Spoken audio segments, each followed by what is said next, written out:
Hey, today we're making a quiche. We're going to make a really simple, easy quiche.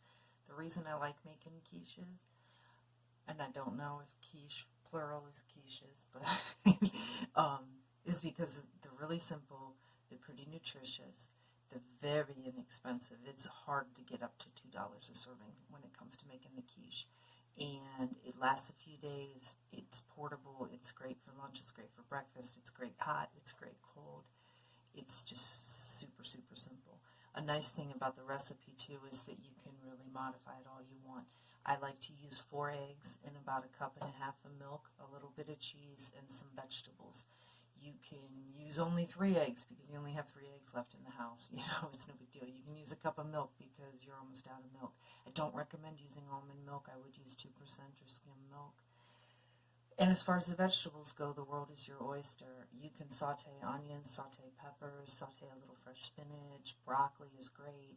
You could add a little chicken. You can add whatever you want. We're going to do this with frozen spinach. And the reason we're doing that is because I want to show you the most simple, straightforward one. One thing to keep in mind with quiche, the one thing that will kind of mess you up is if you add too much moisture, and that moisture comes from vegetables that are wet. Spinach can be a really moist vegetable. Bell peppers, even after you saute them, can be pretty moist.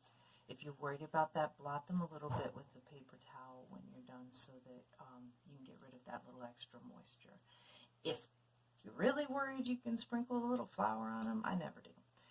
Anyway, we're using frozen spinach, but of course spinach is frozen. How are you going to use that? Well, easy enough. I took the frozen spinach. I took about 1 cup of frozen spinach. I put it in a colander, and I simply ran it under some hot water until it was no longer frozen. What I'm going to do when I use it is I'm actually going to squeeze the moisture out of it before I put it into my pie crust. We can very easily use a store-bought pie crust. I like to use Marie Callender's because it doesn't have lard. These come in a 2-pack. Pull the one out carefully, set the lid back down, find a bag that this can fit in, and set it back in the freezer so you're ready to use that second crust. You can make your own crust. You can even do a crustless quiche, but I like my saying by Marie Callender's. You can chop up cheese. You can shred your own cheese. You can use shredded cheese right out of the bag. This is 2 cups. I'm going to use about 1 cup of cubed up cheese. The reason is because I had some I needed to use up. But the easy way to go, about 1/2 bag of this. You can add more cheese. If you like more cheese, it's not going to change the way it comes out. I like to use about 1/2 bag or about 1 cup of cheese. So I have everything ready. What I've done is I've cracked 4 eggs into a bowl. I've added 1.5 cups of milk. I've whisked that up. I've defrosted my spinach. I'm going to squeeze the moisture out as I assemble it. I cubed up some cheese into little tiny cubes, but I could just open the bag of shredded cheese. I have a little bit of salt and pepper and garlic powder. That's all I need. So here we go. We're going to assemble it. I'm going to talk you through it. First and foremost, put your pie crust on a cookie sheet. It doesn't bubble over while you're cooking it, but inevitably as you're trying to get it into the oven, you're going to splash. If it splashes onto the bottom of the oven, it's going to bake on, it's going to smell, it's going to leave something you have to clean up. Nobody likes that. So do yourself a favor, put it on a cookie sheet. So, pie crust is on a cookie sheet. I like to sprinkle a little bit of cheese in the bottom, about 1/2 of it. Then I'm going to squeeze the moisture out of my spinach because that's what I'm using, spinach. I'm literally squeezing it in my fist and then breaking those little bits of spinach and sprinkling them about the crust. I'll show you in a minute what it looks like. But I squeeze a little fistful of that defrosted spinach, squeeze all the moisture out that I can, spread it around in the bottom. If I had sauteed some vegetables, I'd just sprinkle those sauteed vegetables in. Again, maybe having blotted them off just a tiny bit with a paper towel. I'm not going to use raw vegetables. I'm not going to use raw spinach. It's going to be too moist. Raw peppers, raw onions, raw broccoli. They're just not going to soften up enough while this is baking to please you. So I squeezed the spinach dry, and then I sprinkled it around in there. You see a little bit of cheese, a little bit of spinach. I'm going to go ahead and put the rest of my cheese on top of that. When I add the egg, it's going to kind of float to the top. Yes, I can put the cheese on top after the eggs. It's fine. cheese.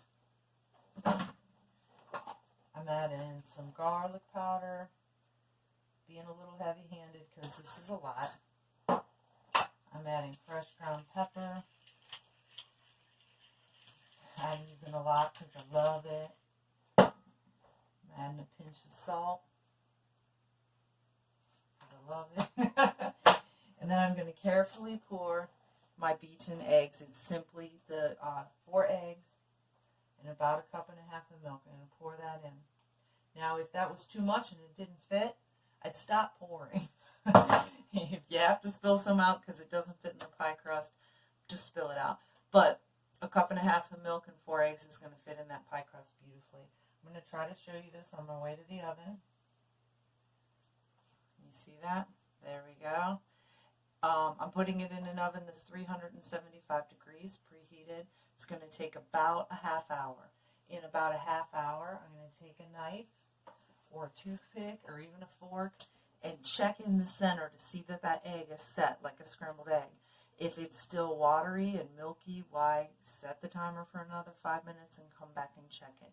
When it's finally all set, you know you're ready. Pull it out of the oven, let it cool, put it in the fridge, you're home free. Don't think don't think that it'll keep cooking. I mean, you want that egg to be set. Nobody would like a watery, slightly uncooked quiche. That's it. You can have a lot of fun modifying that recipe all you want, but if you just stuck just as simple and straightforward as what I just showed you, you'll love that quiche. I'm going to hit pause, and with any luck at all, I can get a picture of the final quiche when it's done baking in about a half hour. Okay, as you can see, our quiche is done. Big hole in the middle where I checked to make sure it was done. I would never dig a hole that giant, but I just wanted you to see the difference between completely set and not. Looks delicious.